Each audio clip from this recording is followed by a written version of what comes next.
Assalamualaikum warahmatullahi wabarakatuh, saudara-saudaraku sebangsa setanah air dimanapun jenengan berada. Doa saya selalu bahagia, dalam senyum, sehat. Yang terpenting selalu bersyukur atas nikmat yang kita dapatkan, lur. Dulur-dulur, kali ini sudah memasuki bulan 9, lur. Bulan 9 yang mana biasanya porang bulan 9 harganya sudah luar biasa atau di puncak harga tertinggi. Tetapi untuk tahun 2021 ini di luar prediksi karena juga faktor keadaan, juga penurunan harga di semua hasil tani, lur.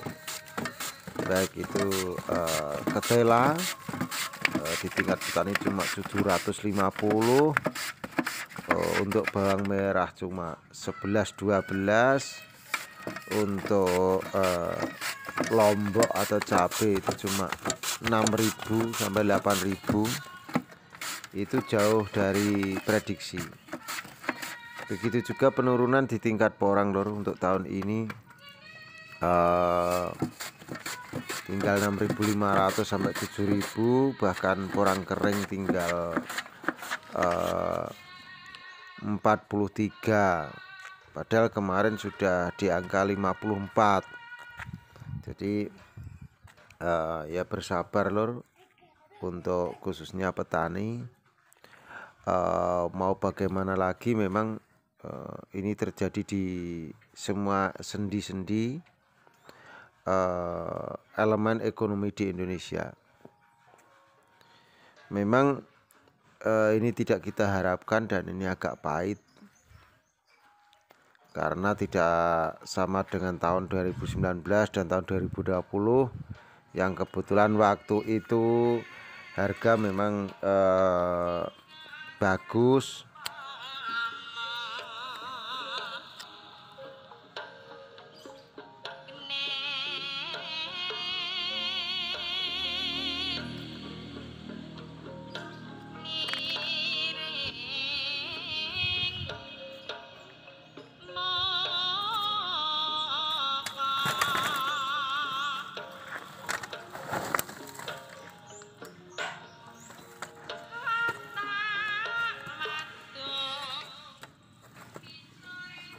Bahkan banyak petani yang tunda panen, lur.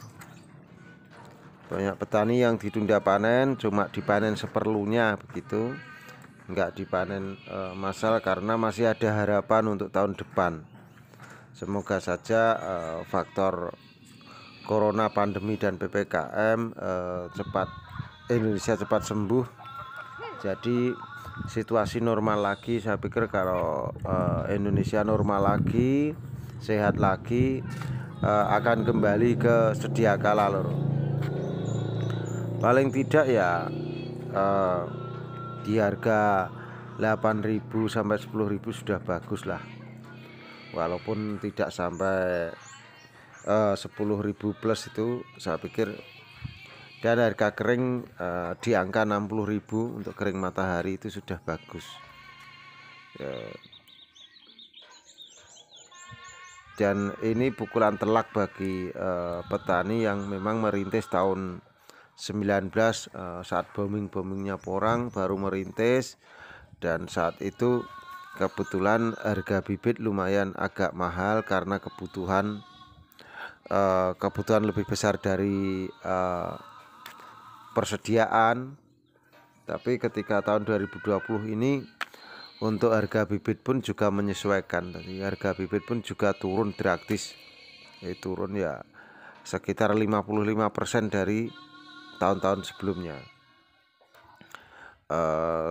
Jadi harga bibit pun turun, lur. Jadi ini perlu saya informasikan bahwasanya untuk tahun ini memang umbi produksinya turun, tetapi bibit juga turun, baik itu bibit dari umbi kecil, bibit dari katak maupun bibit dari spora, semuanya turun 55% juga.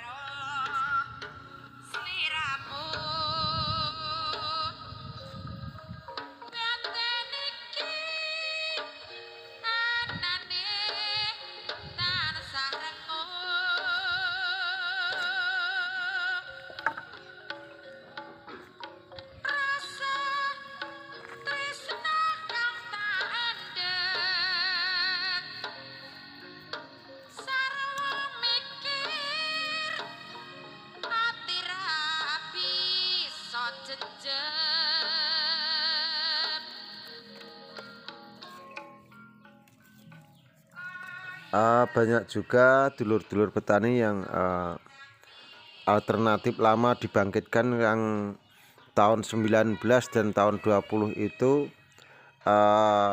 banyak yang biasanya tahun 17 ke bawah, tahun 17 ke bawah itu mereka membuat kerajinan ataupun industri kering matahari, dan tahun 1920 itu karena harga porang basah dibandingkan dibikin kerajinan chip kering matahari itu lebih untung dijual gelondong atau dijual basah, maka banyak yang tutup lah. Jadi banyak yang menghentikan kegiatan kering matahari. Tapi untuk tahun ini karena harga tidak stabil ini, banyak juga yang tumbuh lagi pembuatan chip kering matahari skala rumahan. Yang skala rumahan tadi banyak juga dulur-dulur yang dijual dengan kering matahari. Dan informasi terakhir, kering matahari 45 lur, juga penurunan. Padahal untuk tahun lalu mencapai 60.000, bahkan sampai 63 kalau nggak salah terakhir tahun 2020.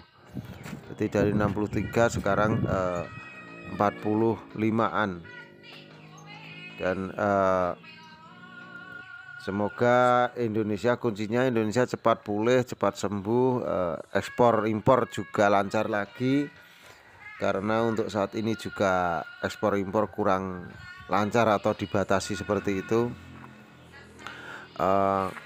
Jadi distribusi juga kurang lancar, otomatis barang yang mau diekspor itu menumpuk begitu, menumpuk, dan kita ekspornya juga melewati negara, termasuk lewat Vietnam lah. Jadi nggak bisa langsung, karena juga negara kita dicap corona, jadi negara lain mungkin takut. Sederhananya seperti itu, tapi lebih pasnya ya mereka lah pelaku, eksportir ya lah yang tahu. Yang penting kita sebagai petani terus giat mengembangkan porang, dan terus giat cari alternatif agar tidak mengalami penurunan yang signifikan.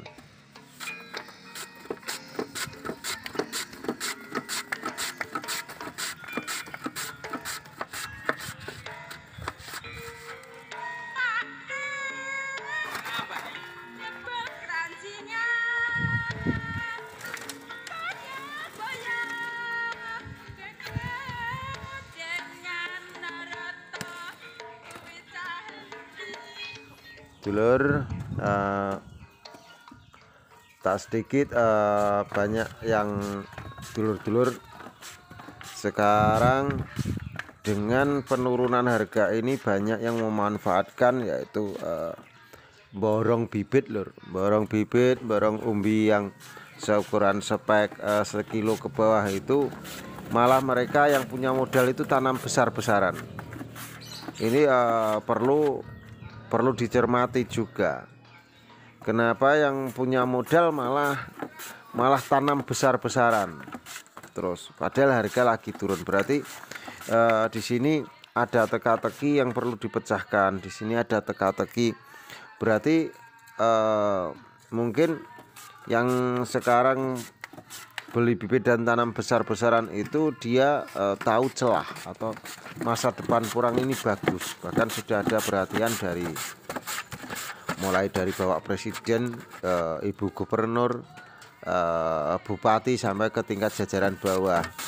Bahkan sekarang juga disentuh utang-utangan lur, utang-utangan dari KUR, baik itu bank dari bank-bank swasta maupun bank BUMN itu sudah memberikan pinjaman kredit KUR atau diutangi agak gampang lah, bunganya agak ringan. Walaupun utang juga nyaur, kentang ya kencur, utang ya nyaur, ya tetap berat lur, karena namanya utang. Tetapi ada alternatif permodalan lah.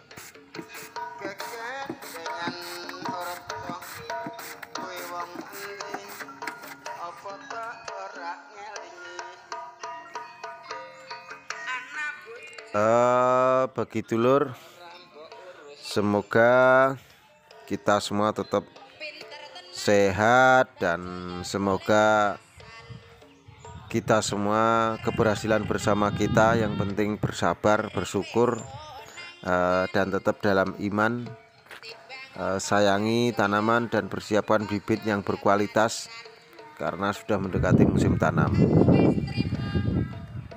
Dan mungkin juga ada alternatif cara tani yang baru, berinovasi dan mencoba hal yang baru. Semangat dulur dan tetap semangat. Petani itu bebas, petani itu cerdas. Wassalamualaikum warahmatullahi wabarakatuh. Suwun.